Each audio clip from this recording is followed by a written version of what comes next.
बच्चों का बंटवारा भी समय पर कर दीजिए। अपनी सभी बहुओं को भी धन संपत्ति जमीन दे दीजिए।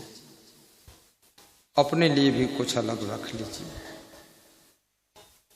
अगर सभी बच्चे बहू सेवा करें तो सबको लास्ट में लिख देना, नामनी कर देना कि सबको मिल जाए इसमें से।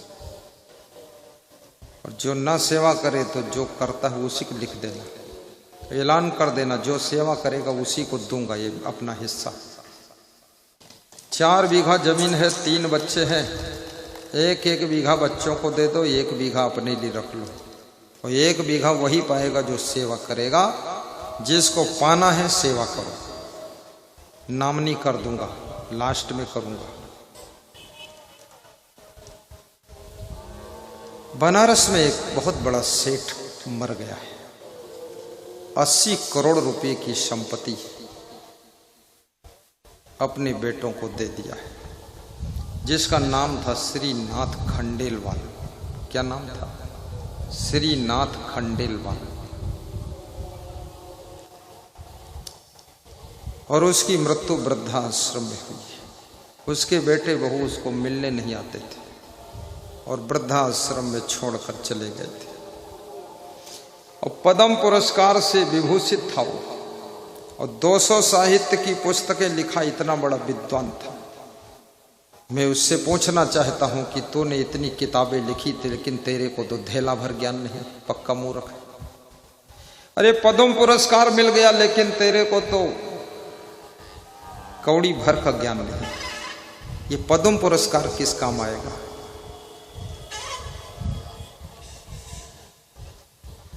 बेटे और बहुओं ने सेवा नहीं किया है, वृद्धाश्रम में मरे हैं, दफन करने भी लोग आए नहीं। 80 करोड़ की संपत्ति दिया। ये मूर्ख है, ये पद्म पुरस्कार नहीं, इसको मूर्ख पुरस्कार मिल गया। सरकार भी उनको पुरस्कार दे देती है जिनसे सोचती कुछ हमको वोट मिल जाएगा। तुम उनसे लाख गुना अच्छे हो, तुमको पुरस्कार कुछ मिलेगा। तुम पद्म पुरस्कार बताते, तुमको ये कमंडल भी पुरस्कार में नहीं मिलेगा। लेकिन जिनसे वोट मिलने की संभावना है उनको भारत रत्न भी मिल जाएगा। सब चंडाली है। और उसकी वो दुर्दशा हो गई। 80 करोड़ में 40 करोड़ अपने बच्चों को दे देता और 40 करोड़ किसी आश्रम संस्था में दे देता और उसी में से 10 करोड़ अपने पास रखता और 4 नौकर लगा लेता, 2 नौकरानी और 2 नौकर। रात सुबह शाम तेल मालिश करे, पत्नी के लिए मालपुआ बने, तेरे लिए सेवई बने, माल छको, कार में चलो। बेईमानों की ऐसी तैसी क्या लफड़े में फंसे वहां मर रहे हो वृद्धाश्रम। जिन बच्चों को जन्म दिया तुम वैसे बुद्धिमान बहुत हो, पढ़ाया लिखाया है तुमने उनको, वह तुम्हारी सेवा नहीं कर रहे हैं। तुम इतने दर बदर भटक रहे हो, तुम इतने दीनहीन कैसे बन गए? इतने बड़े घर परिवार का बिजनेस का मैनेजमेंट तुमने किया है तो कम से कम तुम अपने जिंदगी का, अपने शरीर का, अपनी पत्नी का मैनेजमेंट लास्ट में कर लो। और पैसा है जिसके पास वो दुनिया में लाल है, और पैसा रहा ना पास तो फिरता ठन ठन गोपाल है, फिरता ठन ठन गोपाल है। अपने जिंदगी में ही पुण्य भी कर लो, दान भी कर लो।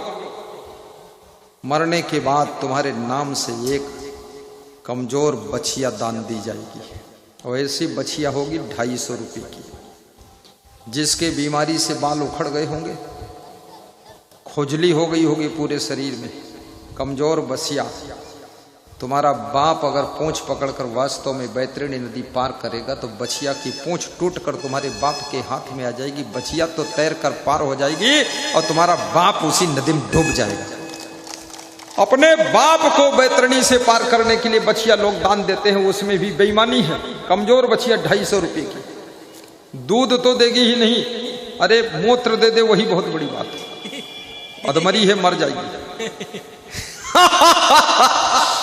ये जो भी तुमको करना है अपनी जिंदगी में दान पुण्य करो, अपनी जिंदगी में सब धर्म कर्म कर लो। मरने के बाद आशा मत रखिए कि हमारे बेटे करेंगे, पोते करेंगे, वो करेंगे, ये करेंगे। ये सब लफड़े से मुक्त हो जाइए। 10वां और 13वीं भी मरने से पहले ही कर डालिए। जब लगे कि अब मौत आने वाली है, 10वां 13वीं कर लो, रिश्तेदारों को बुला लो, खीर पूड़ी खिला दो, कह दो सब हो गया, मरने के बाद कुछ नहीं होगा, सब निपटा दिया। उत्तर प्रदेश में सीतापुर जिले में रामविलास पटेल ने पूछा, गुरुदेव मरने वाला हूं, क्या करूं? हमने कहा 10वां 13वीं पहले कर दो। पहले ही करवा दिया, भंडारा करवा दिया, 10वां 13वीं करवा दिया, रिश्तेदार आ गए, दाल चावल सब्जी रोटी खीर पूड़ी सब बनवा के खिलवा दिया और सबको कपड़ा बांट दिया, संतों को दक्षिणा दे दिया और हाथ जोड़कर बोला माइक में, ये 10वां 13वीं पहले कर रहा हूं। बेटे करे न करे क्या भरोसा है, लफड़ा खत्म। लेकिन याद रखना, यदि तुम किसी के पुत्र हो, पुत्र धर्म को निभाना। ये शरीर भी तुम्हारा नहीं है, ये तुम्हारे माता पिता के शरीर से बना हुआ उनके शरीर के हड्डी मांस का एक टुकड़ा है। ये शरीर के तुम मालिक नहीं हो, तुम्हारे माता पिता ही मालिक है। ये शरीर उन्हीं के शरीर के अंश से बना हुआ है, इसलिए उनकी सेवा नहीं किया बहुत बड़ा पाप लग जाएगा। और मनुष्य जीवन मिला अगर सपरिवार गुरु की भक्ति नहीं किया तो मनुष्य जीवन पाना भी व्यर्थ हो जाएगा। जानवरों जैसे पैदा हुए, जानवरों जैसे खाया पिया सोया मर गए। एषाम न विद्या न तपो न दानम न चापशीलम गुणो न धर्मा ते मृत्यु लोके भूई भार भूता मनुष्य रूपेण मृगाश्चरन्।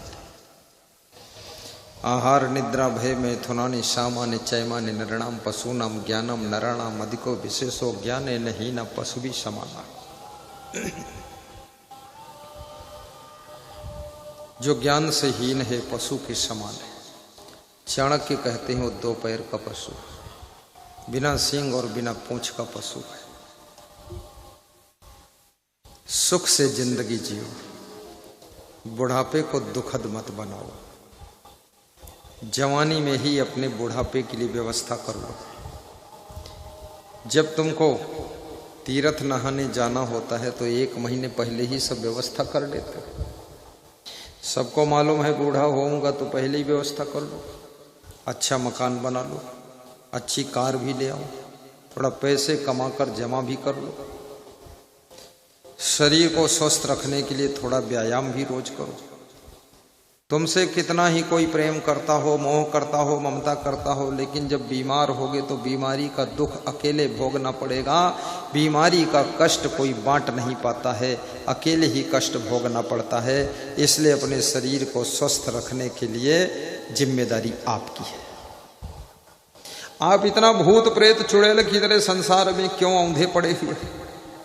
खसम बिन तेली को बैल भयो। काम भी करिए लेकिन थोड़ा आराम भी करिए, काम भी करिए थोड़ा भोजन भी कीजिए। और शरीर काम करने से बीमार नहीं होता है, शरीर ज्यादा आराम करने से बीमार होता है। और शरीर अधिक भोजन खाने से बीमार होता है, कम भोजन खाने से बीमार नहीं होता है। और शरीर गहरी नींद में ना सोने से बीमार होता, चिंता करने से बीमार होता है। हंसते नहीं हैं लोग, इसलिए भी बीमार हो जाते हैं। थोड़ा जोर से हंसा भी करो, नहीं हंसोगे तो भी मर जाओगे। और ये मुंह इतना सुंदर मिला हंसने के लिए, इतने सुंदर दांत, इतने सुंदर ओंठ हैं। जब चाहो तब खोल दो ओंठ, निकाल दो दांत, हंस दो। और नहीं हंसोगे तो भी आग में जलकर राख हो जाएगा। ये दांत भी आग में जलेंगे, चिता में जलेंगे। अरे जलने से पहले हंस तो लो, कम से कम इन ओंठों को खोल तो दो, ठहाका तो लगा दो, फिर जल जाना। कितने तरीके से समझाऊं, लाखों तरीका है। वो रोज नया नया तरीका निकाल के समझाता रहता।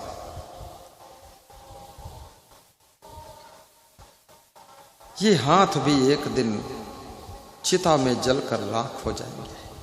चिता में जलने से पहले इन हाथों से थोड़ा सेवा करो। इन हाथों से कमाए हुए धन से सत्संग कराता। इन हाथों से थोड़ा सा अपने बाल बच्चों को भी संभाल दो, शिक्षा दे दो। इन हाथों से अपने बूढ़े माता पिता को भोजन भी खिला दो। इन हाथों से कोई भिखारी आया भिक्षा भी दे दो।